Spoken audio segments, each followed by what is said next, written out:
скрипки.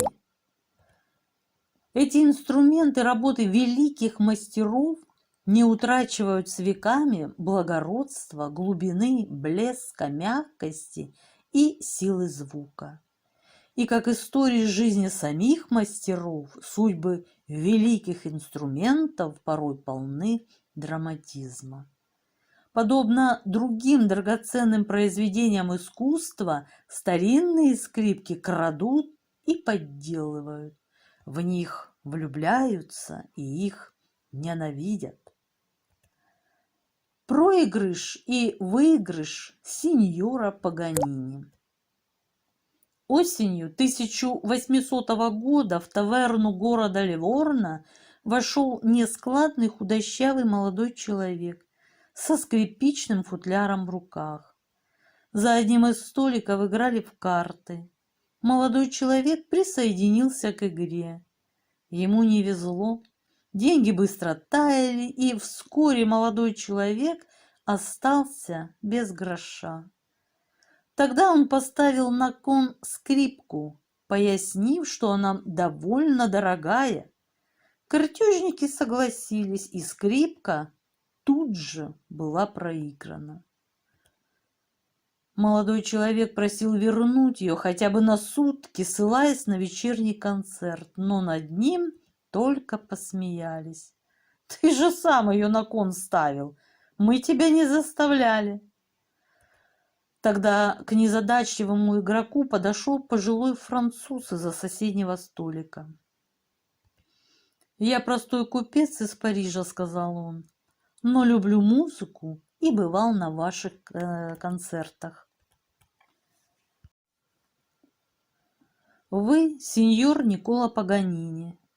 Так вот, скрипка ваша не из лучших, не жалейте о ней. На вечер я дам вам другую. Ее сделал никому неизвестный мастер Джузеппе Гварнери дель Джезу. Но, может быть, ее звук понравится вам?»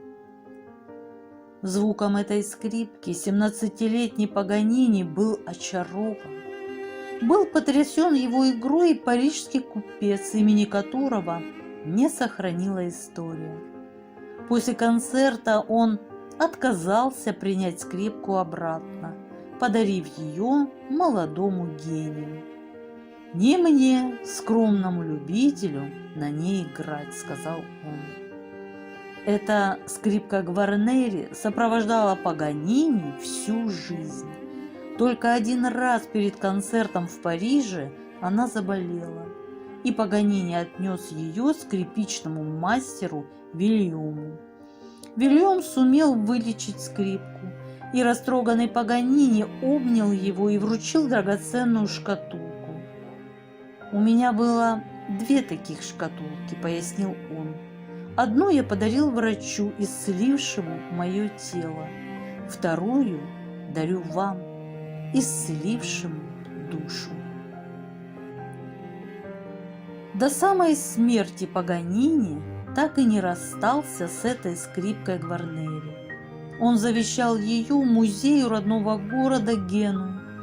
Там ее можно увидеть и сейчас под именем «Вдова Паганини».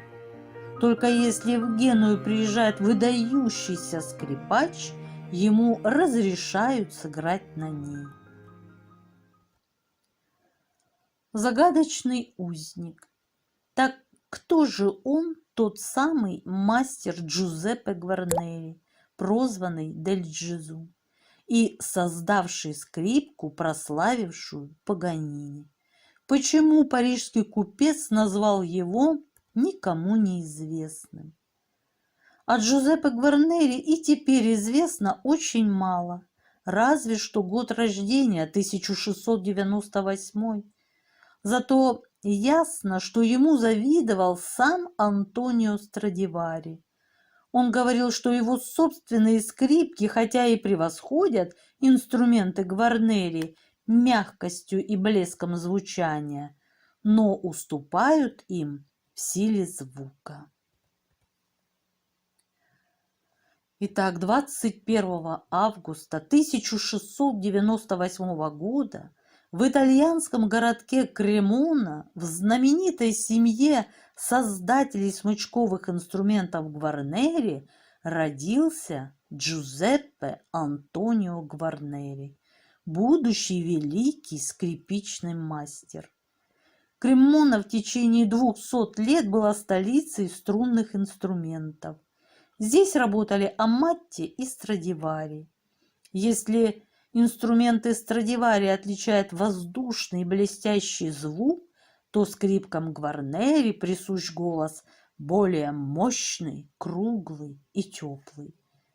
Джузеппе Гварнери прозвали Дель Джезу за то, что он, в отличие от других Гварнери, традиционно посвящавших свои инструменты святой Терезе, сопровождал свою подпись на скрипках значком, похожим на эмблему иезуитского монашеского ордена. Дель Джезу означает «от Иисуса». Сделать хорошую скрипку – большое искусство. Мастера комбинировали элементы из ореха, клена и лимонного дерева. Их высушивали в течение 2 лет в естественных условиях. Потом вытачивали и вручную соединяли между собой натуральными клеями. Затем на подготовленные панели наносили множество слоев натурального лака из льняного масла, прополиса, винного спирта, натурального воска и сандалового экстракта. Струнные мастера делали из кишок 7-8-месячных альпийских ягнят. Гварнери был радикалом и экспериментатором. Его скрипки больше по размеру и имеют оригинальную форму. Поэтому они и звучат по-другому, ярко и певуче. Никто так и не может объяснить, почему голоса скрипок, сделанных Гварнери, звучат так божественно. Подражатели терпеливо разбирали уникальные скрипки, измеряли каждую часть до сотых долей дюйма и делали точную копию. Но так и не смогли добиться повторения волшебства. Химики исследовали лак и дерево, и все безрезультатно. Одна из самых знаменитых скрипок Гварнери, инструмент по имени Пушка, так ее назвал игравший на ней великий скрипач Никколо Паганини за ее дальнобойность, то есть за то, что звучание этой скрипки прекрасно ощущается во всех нюансах, даже в самых, казалось бы, акустически сложных точках зрительного зала. При этом современные скрипичные мастера и эксперты, возвращенные на изысканных образцах Амати и Страдивари, не пропустили бы этот инструмент даже на первый тур конкурса. Настолько он далек от идеала скрипки по внешнему виду. Скрипку долго считали просто некрасивой и неудачной, а ее главное достоинство – звук – было оценено в полной мере лишь в XIX веке. Головка скрипки – это своеобразная визитная карточка мастера. На нее прежде всего смотрят мастера и искусствоведы. Так вот, головка пушки с точки зрения современного идеала – это монстр. Все пропорции нарушены, спираль завитка неровная, работа грубая, из-под стамески, лак спекшийся, наложенный неровно, комками. Такого пренебрежения к внешней форме не позволил бы себе ни один копиист. А для Джузеппе Гварнери это было естественно. Он был аскетом, вел монашеский образ жизни и, судя по всему, считал, что скрипке певицы голос важнее внешности. Жизнь Гварнери сложилась нелегко, и он умер в 46 лет, а его скрипкам пришлось тяжеловато. Из-за внешнего неизящества форм их не раз пытались улучшить и переделать. В итоге скрипка теряла свое звучание. Сейчас в мире осталось всего около 130 скрипок работы Гварнери. Они стоят сотни тысяч долларов. Только две из них, в том числе и скрипка Паганини, остались нетронутыми. И стоят они несколько миллионов долларов каждая. В мае 1999 года Пушку привезли в Киев. Знаменитый украинский скрипач Богодар Катарович играл концерт на легендарной скрипке в оперном театре. Вот как он отозвался о скрипке, принадлежавшей Паганини. Знаете, когда я взял скрипку Паганини в руки, первое, что почувствовал, это разочарование. Ведь обычно я играю на точной ее копии мастера Вильома. На репетиции Пушка не произвела особого впечатления, но позже на концерте она просто преобразилась. Это было необъяснимо и не обошлось без мистики. Когда я играл, то вдруг почувствовал, точно за мной кто-то разыгрывается. Чувствовал только звуки, может, это иллюзия, фантазия, но мне показалось, что за мной стоит двойник. Помните, когда Паганини изображали со скрипкой, то за ним рисовали играющего дьявола. За скрипку была уплачена беспрецедентная страховая сумма залога 4 миллиона долларов. Но истинную стоимость этого инструмента установить невозможно. Эта скрипка бесценна. Недавно из престижного музыкального училища в Кёльне была похищена одна из скрипок Гварнери. Инструмент стоимостью свыше полумиллиона долларов принадлежал одному из шведских банков и был предоставлен на прокат 22-летней скрипачке. Скрипку украли во время перерыва в репетиции, когда девушка, выйдя покурить, легкомысленно оставила ее в раздевалке. Инструмент так и не нашли. Секрет величайшего Антонио Страдивари. Великого мастера струнных дел Антонио Страдивари нет с нами почти 3 столетия. Секрет величайшего мастера так и не удалось разгадать. Только его скрипки поют словно ангелы. Современной науке и новейшим технологиям не удалось достичь того, что для кремонского гения было всего лишь ремеслом. В чем же секрет Антонио Страдивари? Существовал ли он вообще и почему мастер не передал тайну продолжателям своего рода? В детстве Антонио Страдивари просто сходил с ума при звуках музыки. Но когда он пытался выразить пением то, что звучало у него в сердце, получалось настолько плохо, что все вокруг смеялись. У мальчика была еще одна страсть. Он постоянно таскал с собой маленький карманный ножик, которым оттачивал многочисленные деревяшки, попадавшиеся под руку. Родители прочили Антонио карьеру краснодеревщика, которыми славился его город Кремона в Северной Италии. Но однажды 11-летний мальчик услышал, что Никколо Амати, лучший скрипичных дел мастер всей Италии, тоже живет в их городе. Новость не могла не вдохновить мальчугана, ведь не меньше, чем звуки человеческого голоса, Антонио обожал слушать скрипку, и он стал учеником великого мастера. Спустя годы этот итальянский мальчишка прославится как производитель самых дорогих в мире скрипок. Его изделия, которые продавались в XVII веке за 166 кремонских лир, примерно 700 современных долларов, через 300 лет будут уходить с молотка за 4-5 миллионов долларов каждая.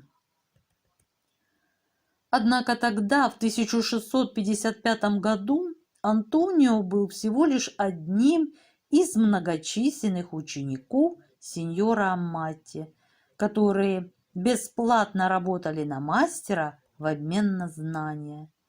Свою карьеру Страдивари начал с должности мальчика на побегушках. Он как ветер носился по солнечной Кремонии, доставляя многочисленные записки о Мате поставщикам дерева, мяснику или молочнику. По дороге в мастерскую Антонио недоумевал, зачем его мастеру нужны такие старые на вид никуда не годные деревяшки. И почему мясник в ответ на записку сеньора часто вместо аппетитно пахнущих чесноком колбас заворачивает мерзкие кроваво-красные кишки? Безусловно, большинством знаний учитель делился с учениками, которые всегда слушали его, раскрыв от изумления рты. Большинством, но не всеми. Некоторым хитростям, благодаря которым скрипка обретала вдруг свой неповторимый, ни на кого не похожий голос, Амати обучал только старшего сына. Такова была традиция старых мастеров. Самые важные секреты должны были оставаться в семье. Первое серьезное дело, которое стали поручать Страдивари – изготовление струн. В доме мастера Амати их делали из внутренностей ягнят. Антонио старательно вымачивал кишки в какой-то странно пахнущей воде. Потом мальчик узнал, что этот раствор щелочной, созданный на основе мыла. Сушил их и затем скручивал. Так Страдивари стал потихоньку узнавать первые секреты мастерства. Например, оказалось, что не все жилы подходят для перерождения в благородные струны. Самый лучший материал, усвоил Антонио, это жилы 7-8-месячных ягнят, выращенных в Центральной и Южной Италии. Оказалось, что качество струн зависит и от района пастбища, и от времени убоя, от свойств воды и еще от целой массы факторов. У мальчика голова шла кругом, а ведь это было только начало. Потом наступил черед дерева. Тут Страдивари понял, почему сеньор Амати иногда отдавал предпочтение невзрачным на вид деревяшкам. Не важно, как выглядит дерево, важно, как оно звучит. Никколо Амати уже несколько раз показывал мальчику, как способно петь дерево. Он слегка притрагивался ногтем к кусочку дерева, и оно вдруг отдавалось едва слышным звоном. Все сорта дерева, рассказывала мать уже подросшему Страдивари, и даже части одного ствола отличаются по звуку друг от друга. Поэтому верхнюю часть деки, поверхность скрипки, надо изготавливать из ели, а нижнюю – из клена. Причем самые нежно поющие ели – те, что выросли в швейцарских Альпах. Именно эти деревья и предпочитали использовать все кремонские мастера. Мальчик превратился в подростка, а затем стал взрослым мужчиной. Однако за все это время не было и дня, чтобы он не оттачивал свое мастерство. Друзья только изумлялись такому терпению и смеялись, мол, Страдивари так и умрет в чужой мастерской, навсегда оставшись еще одним безвестным подмастерьем великого Никколо Амати. Однако сам Страдивари оставался спокоен. Счет его скрипкам, первую из которых он создал в 22 года, уже пошел на десятки. И пусть на всех стояло клеймо «Сделано Никколо Амати в Кремоне», Антонио чувствовал, что мастерство его растет, и он, наконец, сможет сам получить почетное звание мастера. Правда, к тому времени, когда он открыл собственную мастерскую, Страдивари исполнилось 40. Тогда же Антонио и женился на Франческе Феррабоччи, дочери богатого лавочника. Он стал уважаемым скрипичных дел мастером. Хотя Антонио так и не превзошел своего учителя, но заказы на его маленькие, покрытые желтым лаком скрипки, точь-в-точь такие же, как и у Никколо Амати, приходили к нему со всей Италии. А в мастерской Страдивари уже появились первые ученики, готовые, как и он сам когда-то, ловить каждое слово учителя. Богиня любви Венера тоже благословила союз Антонио и Франчески. Один за другим на свет появились 5 черноволосых ребятишек, здоровых и бойких. Страдивари уже начал мечтать о спокойной старости, как в Кремонну пришел кошмар – чума. В тот год эпидемия унесла тысячи жизней, не пощадив ни бедных, ни богатых, ни женщин, ни детей. Старуха с косой не прошла и мимо семьи Страдивари. От ужасной болезни скончались его любимая супруга Франческа и все 5 детей. Страдивари погрузился в бездну отчаяния. У него опустились руки. Он не мог смотреть даже на скрипки, к которым относился, как к собственным детям.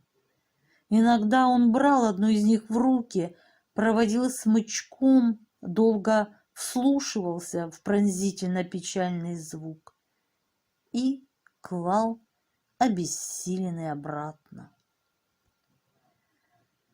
Антонио Страдивари от отчаяния спас один из его учеников.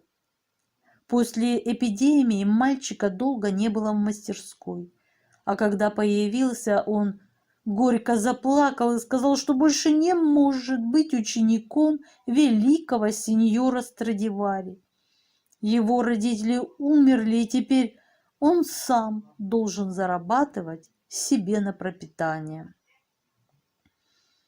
Страдивари пожалел мальчишку и взял его к себе в дом, а через несколько лет и вовсе усыновил. Снова став отцом, Антонио вдруг заново ощутил вкус к жизни. Он с удвоенным рвением принялся за изучение скрипки, ощутив острое желание создать что-то необыкновенное, а не копии, пусть даже и превосходные, скрипок своего учителя. Этим мечтам суждено было сбыться не скоро. Только в возрасте 60 лет, когда большинство людей уже уходят на заслуженный отдых, Антонио разработал новую модель скрипки, которая принесла ему бессмертную славу. С этого времени у Страдивари начался золотой период. Он создал лучшие по концертным качествам инструменты и получил прозвище «Супер Страдивари». Летящий неземной звук его творений до сих пор никто не произвел. Созданные им скрипки звучали так необыкновенно, что это тут же породило множество слухов. Поговаривали, что старик продал душу дьяволу. Ведь обычный человек, пусть даже обладающий золотыми руками, не может заставить кусок дерева издавать звуки, подобные пению ангелов.